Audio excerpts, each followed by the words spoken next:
Hello and welcome to Frankly Speaking, where we examine the region's biggest stories with the leaders shaping them. I am Katie Jensen. On this episode, we speak with Dr. Suhel Ajaz Khan, India's ambassador to Saudi Arabia. The war between the United States, Israel and Iran continues to put pressure on regional security, global oil markets and some of the world's most important shipping routes. So how are New Delhi and Riyadh navigating the crisis? And where does this increasingly important relationship go next?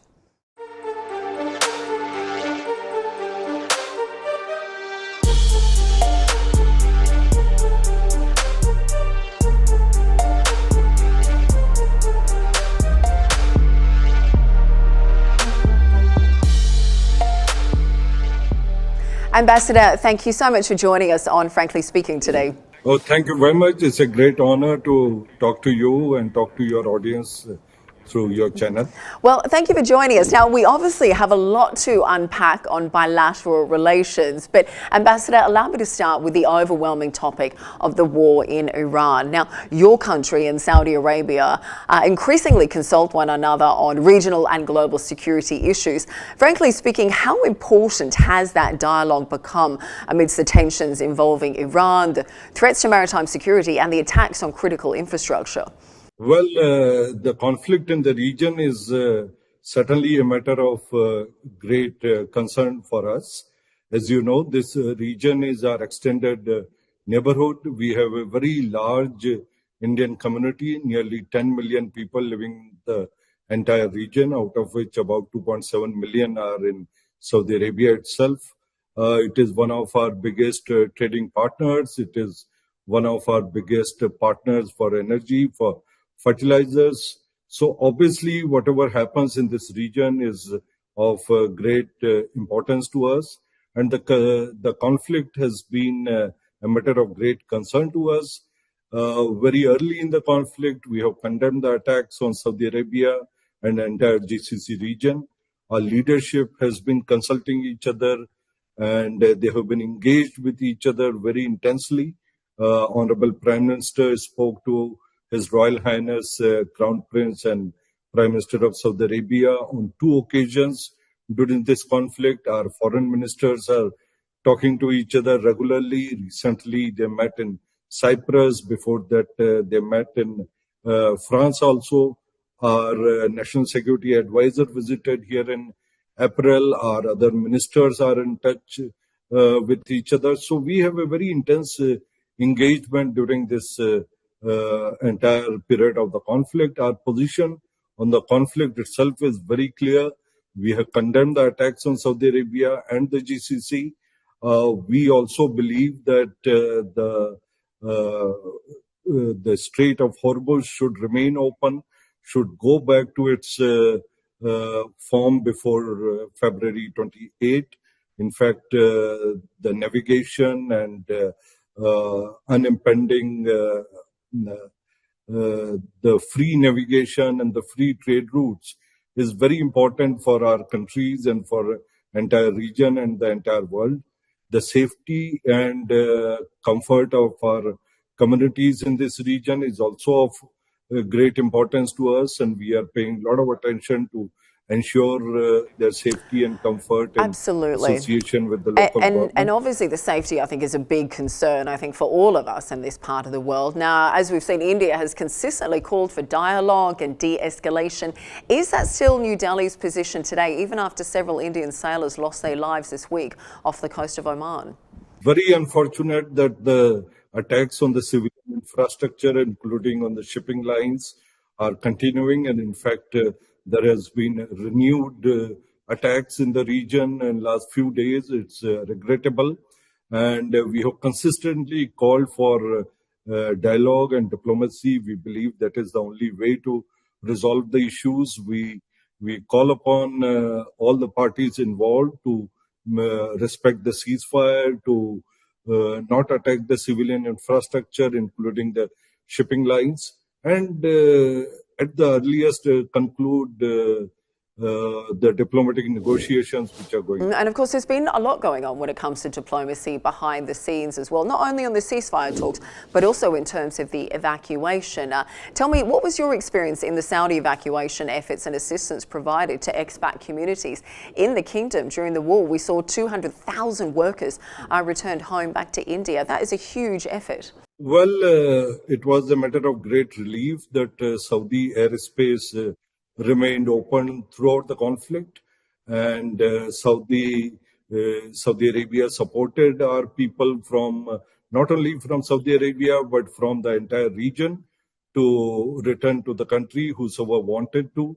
In fact, Saudi Arabia provided almost 15,000 transit visas to our nationals from the neighboring countries who wanted to travel back to India.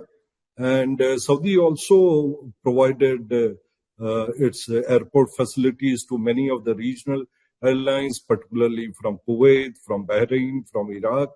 And all these air connectivity which Saudi Arabia provided to the entire region also helped Indians, because Indians are the largest foreign community living in the entire GCC region. So we really thank and compliment the efforts of Saudi Arabia in maintaining the air connectivity and in providing the transit facilities to our people. Well, talk to me a little bit about that relationship and how it's evolved as well, not just obviously down to the recent airspace. We saw India's National Security Advisor, Ajit Doval. He recently travelled to Riyadh for a series of high-level meetings. Now, given the timing, I imagine a lot of those discussions focused on the conflict involving Iran and its implications for regional security, maritime trade and energy supplies. Talk me through what went on behind closed doors.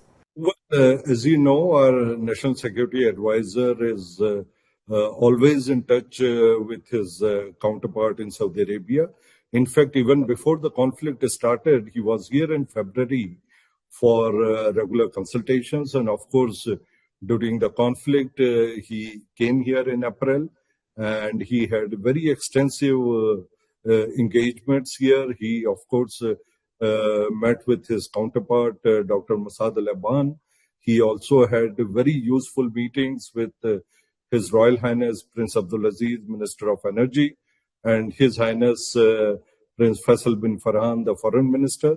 And they reviewed the entire gamut of the bilateral relations and also the changing dynamics in the region, the security of the region, the implications of the conflict. And of course, we discussed about energy supplies. We discussed about fertilizer supplies. Is there anything specific you can share with us, though? Well, I can tell you that Saudi Arabia has been able to supply us the crude oil through the Yanbu port.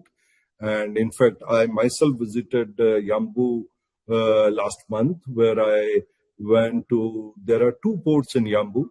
One is the King Fahd Industrial Port, which is mainly used by Aramco for the crude oil exports and also for the LPG exports. And there is another commercial port. And now this commercial port is also being used by the fertilizer companies Madan and Sabik to export fertilizers. And this is again very important for us. Saudi Arabia is our big supplier for DAP and urea fertilizers.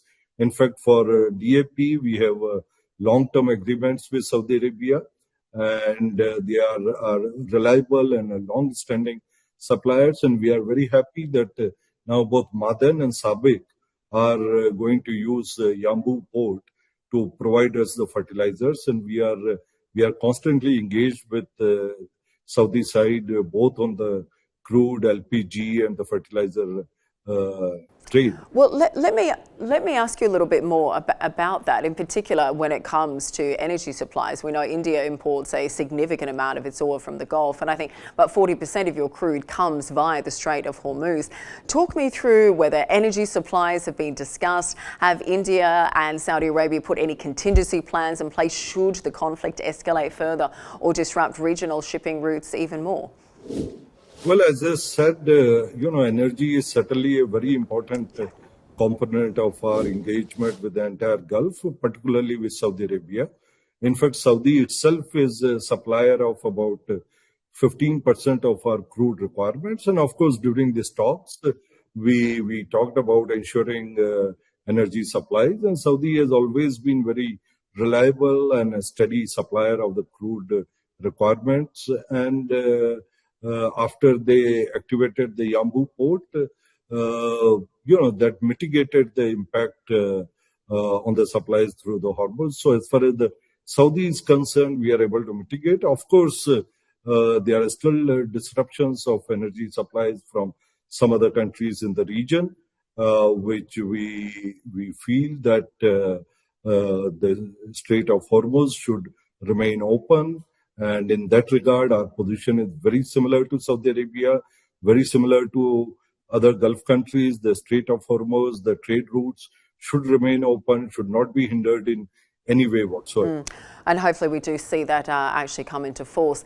Tell me, when we look at the broader picture, I think India and Saudi Arabia really have transformed their relationship over the past decade, reaching these kinds of heights that frankly would have been difficult to imagine 15 years ago. Now, I know you've been in this position for about 3.5 years now. You're almost at the end of your tenure. But tell me, if you had to point to one or two moments over the last decade or so that have really fundamentally changed the relationship, what would they be? Well, our relationship has really flourished in last 10 to 12 years. In fact, I must add one point here. Just yesterday, our Prime Minister completed 12 years in office. And as of yesterday, he is the longest serving Prime Minister in India.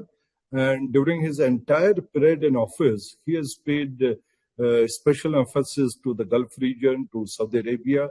He has already made 3 visits to Saudi Arabia in 2016, 2019, and last year in 2023. During this period, we also had 2 visits by His Royal Highness Crown Prince to India in 2023 for the G20 and the state visit, and before that in 2019. So I think this personal attention by the leaders to the relationship has really given a big impetus to our relationship, which in any case has been always warm and friendly, but a new direction, a new impetus to the relationship has been given. In 2016, when Honorable Prime Minister came here, for the first time, he was given the highest civilian honor by Saudi Arabia, and we really respect and honor that honor. And in 2019, we established a Strategic Partnership Council. Now, this is a very systematic way of enhancing our engagement. And till now, 2 meetings at the Prime Minister and His Royal Highness Crown Prince level have taken place. Last year, when they met, we expanded the Strategic Partnership Council. Earlier, it had 2 committees, ministerial committees, one for the political side, one for the economic side. And last year, we expanded it to 4 ministerial committees. So now there is an additional committee for the defense and another committee for culture and tourism. And under these ministerial committees, there are various working groups. In fact, I think there are 11 or 12 working groups which take care of all domains of our relationship: trade, investment, political dialogue, security, defense, tourism, culture, agriculture, IT, energy. So it's a very comprehensive kind of setup that we have.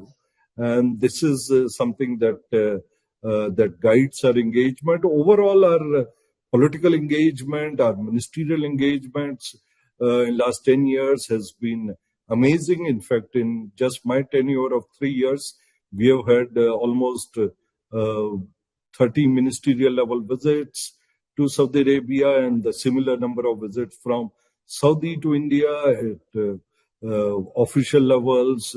So many delegations come. So we have a very intense engagement in all domains, and the Strategic Partnership Council provides a systematic framework to carry forward that relationship. And I will say, Ambassador, I think certainly there's been huge efforts by institutions, but also it's been interesting to see it from the leadership perspective as well. I would say that anyone watching Prime Minister Modi and Crown Prince Mohammed bin Salman together, frankly, can't help but notice that particular warmth between them both.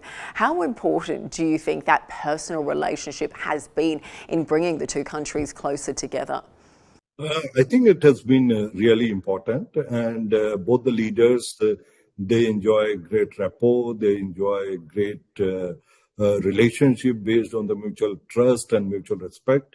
They talk to each other quite often, and even as I said earlier, even during this conflict, both the leaders have spoken to each other on two occasions. So I think it is very important once you have that kind of push from the leadership, the entire machinery, of course, work towards the fulfillment of the vision of our leaders. So I think that relationship is the real driver of our relationship in last decade. And I know you've also met the Crown Prince on a number of occasions. Tell me, what struck you most about him as a leader? Well, I met him on a number of occasions. Firstly, when he went to India for G20, and we also had a state visit after the G20 participation. Of course, last year when Honorable Prime Minister was in Jeddah, I was part of the delegation. Again, we had a chance to meet him. On other occasions, I have met him. Recently, I met him in Mina, where he hosts an annual lunch for all the delegations attending Hajj. And what I find is that he has a great vision for his country, and he has a great respect for India. He has a great vision for strengthening our bilateral partnership. In fact, in 2023, when he was in India for the G20 and we had a state visit, he said that the Indian community is very much part of the Saudi society. So this approach of him towards the Indian community, this kind of fondness and respect and care for the Indian community also makes a lot of difference. And his vision and the vision of Honorable Prime Minister really drives our relationship. And I think that relationship is obviously key. Either way, we've certainly seen huge rise forwards in trade and investment. I think bilateral trade is currently more than $42 billion between the two sides. And we continue to see that trade and investment grow. But frankly speaking, I think there's a lot of business leaders say we're only still scratching the surface. As someone who sees all of the inner workings behind the scenes, what would you say, what are the sectors that are still lagging, and where do you see the biggest untapped opportunities today? Well, as you rightly noted, trade is growing. Currently, it is about 42 billion US dollar, and the trade is growing both ways. So even the Indian exports to Saudi Arabia have grown tremendously. In fact, they are about 12 billion US dollar now. And I see a great interest in Indian business people to come and explore business opportunities in Saudi Arabia. In fact, last year, nearly 400 Indian companies participated in various trade exhibitions and events in Saudi Arabia. The number of Indian companies which are registered in Saudi Arabia has increased almost 10 times in last 5-6 years. In 2019, there were about 490 companies. Now there are more than 5,000 companies which are registered here and which are doing business here. On the investment side, there is a direct and indirect Saudi investment of about 10 billion US dollar in India. There is also about 3 billion US dollar Indian investments in Saudi Arabia. I think this is an area where we can certainly do more. And to give a push to the investment, last year we made a mechanism called as the High Level Task Force. And this is a task force which is chaired by Principal Secretary to our Honorable Prime Minister. And from Saudi side, it is chaired by the Energy Minister, His Royal Highness Prince Abdulaziz.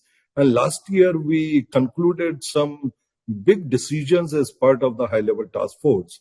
And one of the biggest decisions is to establish two joint venture oil refineries in India, where Aramco will make significant investments and will partner with Indian oil companies.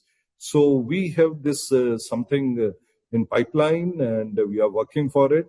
Last year, we also discussed with PIF, and we provided them with certain tax incentives which they have been asking for. So we feel that there is a great scope of enhancing Saudi investments in India. We are working closely with various entities here, with PIF, with Aramco, with private businesses. I think that is the area that we really can certainly do better, and especially because Indian economy is doing great. Last financial year, the nominal GDP growth has been 8.9%. The real GDP growth has been 7.7%. India is now, as you know, one of the fastest growing large economies in the world, and it's going to grow like this for next 20-25 years. And we have this vision 2047. And I think one of the really exciting things about India right now is incredible entrepreneurship, investment in technology and AI as well. So let me ask you a little bit further about that, because we're both seeing the kingdom as well also investing heavily in artificial intelligence, in digital infrastructure and advanced technologies. We're seeing that from both sides. Where do you see the most promising opportunities for collaboration between the two? And where do you think that cooperation could be making the biggest impact 5 years from now? Well, there are huge opportunities in the new sectors, AI and all the new IT sectors. And a large number of Indian companies are already very, very active here. In fact, a large number of all the IT work of Saudi Arabia is being done in India, either through the Indian companies or even through the foreign companies who outsource the work to India. And there are huge complementarities that we can work for the next generation of technology, AI and things like that.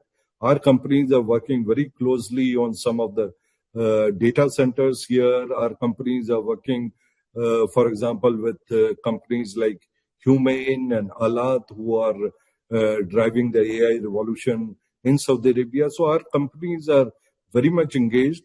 In India itself, we have a huge ecosystem to support startups. In fact, there are more than 100 unicorns now in India who started as startups and now grown in size and making a big impact and making big disruption in the technology. So there are huge complementarities. As you know, recently we held AI Summit in India, and there was a very strong participation from Saudi Arabia. A big delegation had gone from Saudi data and AI authorities, and we are working very closely with Saudi on these matters. Let's talk a little bit about the people actually living in the kingdom, because we know that more than 2 million Indians live and work in Saudi Arabia. And frankly, the kingdom's been considered a second home for many Indian families for decades. From what you have witnessed over the years, how do you think life has changed for the Indian community? Well, now we have about 2.7 million Indians living in Saudi Arabia.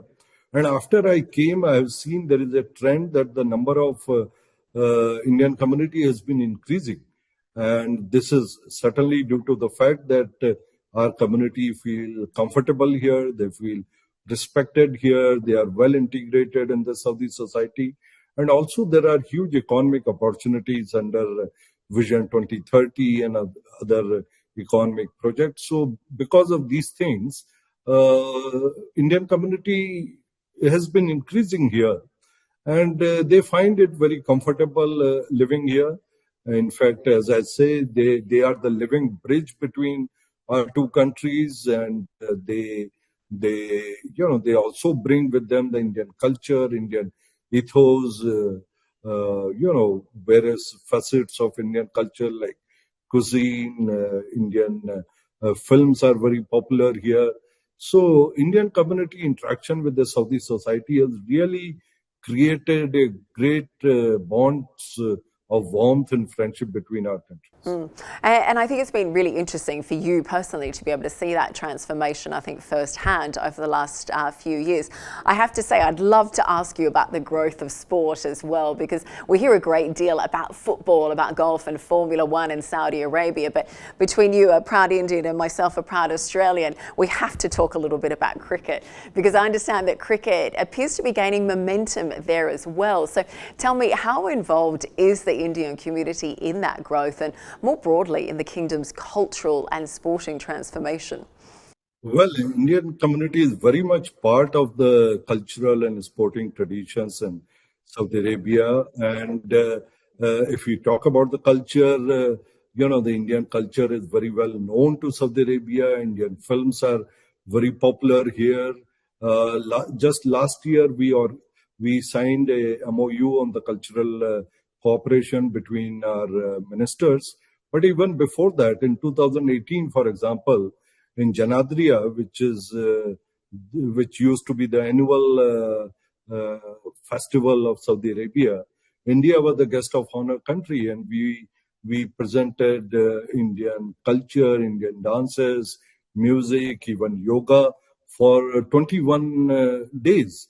And again, nowadays, the Saudi Arabia under the Riyadh season, every year is organizing Indian Cultural Days in Suwedi Park, which is a big public space, and it's a huge event which is attended by thousands and thousands of people by our Saudi friends, and they love Indian culture, Indian music, Indian dances.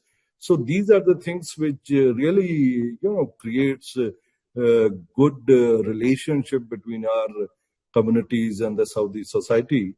On the sports also, very interesting fact that the captain of the Saudi cricket team is an Indian national. So now the cricket is also getting popular, and many of our communities are participating. Of course, football is extremely popular here, and our communities also participate. In fact, about 3 years back, we organized the semi-finals and the finals of our own National Football League, which is called a Santosh Trophy.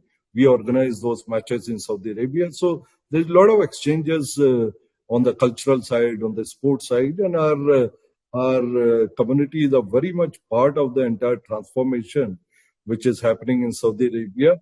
Even in e-sports, we have a very strong participation every year in the e-sports, for example. And I think you make a really important point there. We've obviously seen Indian workers contribute significantly to Saudi Arabia's development for decades. How important do you think this community is to India, not only through remittances, but also through skills, expertise, and business links that then end up flowing back home? Oh, certainly. So, of course, the remittances is one component, but many of the companies which have been set up by Indians in Saudi Arabia are now making reverse investments in India. So that's also a very interesting development in the last few years. But our community is very vibrant. Our community maintains strong links with India. Our families, they send their kids to India for higher studies. So our NRI community in Saudi Arabia is very much engaged with India also while living in Saudi Arabia, while making contributions in Saudi developmental story. Now, we've obviously talked today about trade, investment, sport. I wanted to get your perspective on the religious side as well. We've just seen the Hajj pilgrimage take place, and Saudi Arabia's introduced major technologies and logistical improvements to Hajj and Umrah in recent years. From your perspective, how do you think Indian pilgrims actually benefited from those changes, and where is there still room for improvement? Well, we bring almost 175,000 pilgrims every year. In fact, we are one of the largest contingent, and the government of India pays utmost attention to the comfort, to the safety, and to all the arrangements for our pilgrims. Our consulate in Jeddah is the nodal agency for making all the arrangements. In fact, 123,000 people come through the government channel through our government agency, the Hajj Committee of India, and nearly 52,000 pilgrims come through the private group operators. The government of India sends almost 500 officers from India for management of Hajj. We also send a large number of medical contingent.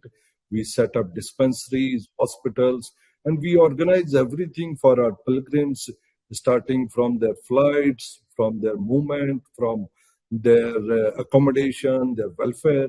But at the same time, Saudi Arabia, what they are doing is amazing. They are handling nearly 2 million pilgrims every year. And there have been huge changes in the Hajj management in the last few years. In fact, I have been involved in the Hajj management for nearly 20 years now, because long back I was posted in Jeddah and I was managing Hajj affairs. So I have seen huge improvement even in the two holy mosques. The kind of facilities they provide, the recent expansion in the mosque in Makkah is amazing. It provides more comfort and safety to the pilgrims. They are using technology in a big way for crowd control, for movement of pilgrims, particularly the core Hajj, where everyone goes to Mina, Arafat, and these places. It's a huge logistical exercises to move everyone in a very short span of time from one place to another. And we have seen great improvements. We work very, very closely with the Saudi Hajj authorities, the transport authorities, with Saudi Railways. In fact, we were the first mission which started using railways for transporting our pilgrims from Jeddah to Makkah. Okay, well, and now it's a regular feature. We also Ambassador, we're almost out of time, so I hate to cut you off, but I just want to ask one final thing, because I'm loving your stories, sharing about how it's evolved over the last couple of decades. But I want to finish on a slightly more personal note, because I understand that you had the opportunity to actually perform Hajj this year. So setting diplomacy aside for just a moment, I'd love to understand what your experience was like there personally. Well, Hajj is always a very, very deeply spiritual experience. But for me, also, it's an opportunity to be with our pilgrims, to be with our entire official team, to serve our pilgrims, to serve our community. To certainly, it's a matter of great spiritual satisfaction, but at the same time, it gives me satisfaction to serving our community. And this year, our Hajj experience was excellent. We had excellent management.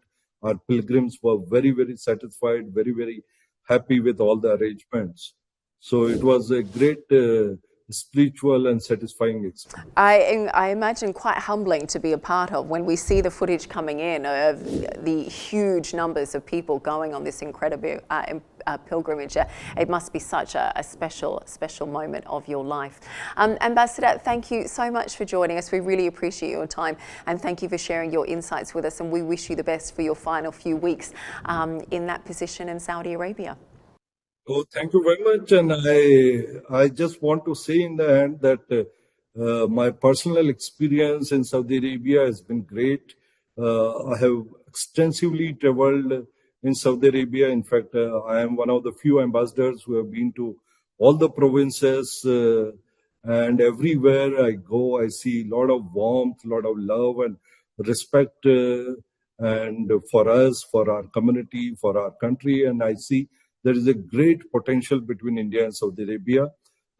We are working across all the sectors with the philosophy of, if I can sum it up, peace, progress, and prosperity. I think those are the driving philosophies behind our relationship, and it has been a great honor for me to serve this relationship. Very well said. Well, Ambassador, thank you so much for your time. We appreciate your insights today.